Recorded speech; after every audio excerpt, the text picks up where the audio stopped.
देख रहे हैं अब तक न्यूज चैनल।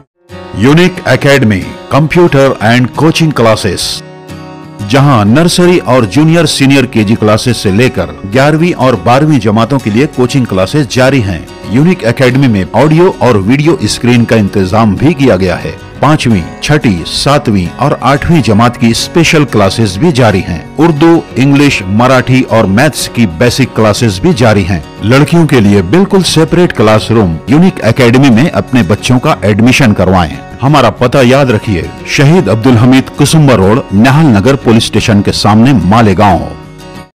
नाजरीन, इस्तकबाल है आप सभी का अब तक न्यूज़ इंडिया पर। मैं जाबिर शाह। नाजरीन, कल दिन भर इलेक्ट्रॉनिक मीडिया पर एक खबरें चलती रही कि मालेगांव शहर लब्बैक होटल के पीछे गट नंबर 178/3 बस्ती को बुलडोज़र के ज़रिए नेस्तो नाबूद कर दिया गया। बताया ये जा रहा था कि ज़मीन विवाद मामला है और ज़मीन मालिक ने इसे तोड़ने के मुंबई हाई कोर्ट से आदेश लाए थे, लेकिन शाम होते होते हम जब इसकी तय में गए तो मामला कुछ और ही सामने आया। ज़मीन विवाद मामला तो ऑलरेडी कई सालों से चल ही रहा था, लेकिन मुंबई हाई कोर्ट ने ऐसा कोई भी फैसला नहीं सुनाया जिसमें ये कहा गया हो कि ज़मीन मालक को ज़मीन उसकी है और उसे खाली करके ज़मीन मालक को ताबा दिया जाए। बल्कि मुंबई हाई कोर्ट में पिटीशन ये फाइल थी कि इस गट नंबर 178/3 पर बसे हुए लोगों ने मालेगांव महानगर पालिका से बांधकाम परमिशन परवानगी नहीं ली है और टोटल इलीगल वहां पर कामकाज कंस्ट्रक्शन हुआ है, इसलिए उसे तोड़ा जाए। इसी को लेकर मुंबई हाई कोर्ट ने एक फैसला दिया कि इलीगल कंस्ट्रक्शन को तोड़ने के सख्ती के आदेश मालेगांव महानगर पालिका को दिए गए थे, ना कि ज़मीन खाली कर ज़मीन मालक को उसका ताबा दिया जाए। वो एक अलग मामला है, वो एक अलग विषय है। लेकिन जिस वक्त ये कार्रवाई हुई, इसमें कोर्ट के जो आदेश आए हैं हमने उसे पढ़ा और समझा है, जिसमें साफ तौर पर लिखा है कि इलीगल कंस्ट्रक्शंस को मालेगांव महानगर पालिका तोड़े।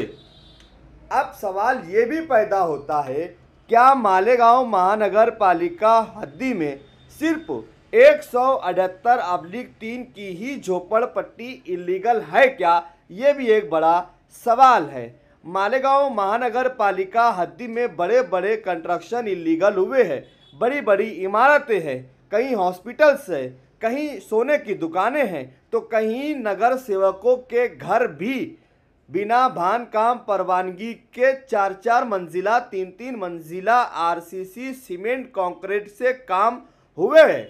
मालेगांव महानगर पालिका ने कहीं इमारतों को 52-53 का नोटिस भी दिया है, मगर अभी तक तोड़ने की कोई भी कार्रवाई नहीं की गई। अब सवाल ये भी पैदा होता है, क्या मालेगांव महानगर पालिका उसी जगह पर जाकर सख्ती का नोटिस देती है और उसी को तोड़ती है जिस मामले में कोई फरियादी मुंबई हाई कोर्ट या मालेगांव कोर्ट में इसको लेकर पीआईएल फाइल करता है, पिटीशन फाइल करता है, और जब कोर्ट से आदेश आता है तभी मालेगांव महानगर पालिका उसे तोड़ने और नेस्त नाबूद करने के लिए फौज फाटा लेकर पहुंच जाती है। क्या अब मालेगांव महानगर पालिका उन सारे इलीगल कंस्ट्रक्शंस को भी तोड़ेंगी जिस इलीगल कंस्ट्रक्शंस की तकरारें मालेगांव महानगर पालिका को दी है, या फिर मालेगांव महानगर पालिका खुद थोड़ा सा काम करेंगी जिसकी वो पगार लेती है कि इलीगल कंस्ट्रक्शंस कौन कौन से हुए हैं, इसकी जांच पड़ताल करेंगी। और सबसे पहली बात, जिन जिन इमारतों को, बिल्डिंगों को, इलीगल कंस्ट्रक्शंस को मालेगांव महानगर पालिका ने 52-53 का नोटिस दिया है, क्या पहले ऐसे इलीगल कंस्ट्रक्शंस को तोड़ने की हिम्मत मालेगांव महानगर पालिका के कर्मचारी, संबंधित विभाग के अधिकारियों में इतनी हिम्मत है क्या? ये भी एक बड़ा सवाल यहाँ पर पैदा। जिन लोगों के मकानात तोड़े गए हैं, अब वो बेयारो मददगार हो चुके हैं। उनके सरों से आशियाना छीन लिया गया है। अब वो एक खुले मैदान में ज़िंदगी गुजर बसर करने पर मजबूर हो चुके हैं। ऐसे हालात में क्या किया जाए, उनका दिमाग काम नहीं कर रहा है। उनके मासूम बच्चे अपने घरों के साजो सामान के साथ अब खुले आसमान के नीचे बैठे अपने रब की तरफ, परवरदिगार की तरफ एक उम्मीद से देख रहे हैं कि जिसका कोई नहीं उसका तो खुदा है यारो। लेकिन दुनिया में जो नियम, जो कानून, जो शासन, जो प्रशासन बनाया गया है, उसका क्या? अब देखना ये होगा कि इन लोगों की मदद के लिए कौन आगे आता है, कौन इन्हें इंसाफ दिलाता है, कौन इनके उजड़े हुए घरों को दोबारा से आबाद करने और इन गरीब लोगों पर छतों पर, सरों पर छत देने का काम कौन करता है। मालेगांव शहर एक दीनदार शहर है, एक मोहब्बती शहर है, एक दर्द रखने वाला शहर है। लेकिन कल जब इनके आशियाने टूट रहे थे तो कोई भी इनका दर्द बांटने के लिए नहीं आया, कोई भी इनकी फरियाद सुनने के लिए नहीं आया, किसी ने भी इनकी कानूनी रहनुमाई नहीं की।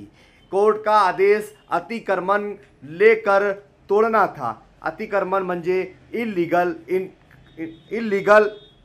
कंस्ट्रक्शंस को तोड़ना था। लेकिन इलीगल कंस्ट्रक्शंस मालेगांव शहर में सिर्फ 78/3 है क्या? ये एक सबसे बड़ा सवाल है। अब देखेंगे कि मालेगांव महानगर पालिका मालेगांव शहर के कितने इलीगल कंस्ट्रक्शंस पर कार्रवाई करती है या नहीं करती है। हम भी इस पर नज़रें बनाए रखेंगे और आप तक खबरें पहुंचाते रहेंगे। आपने अगर हमारे चैनल को अब तक सब्सक्राइब नहीं किया तो सब्सक्राइब कर बेल आइकन को जरूर प्रेस कर दें। आप देख रहे थे अब तक न्यूज़ इंडिया।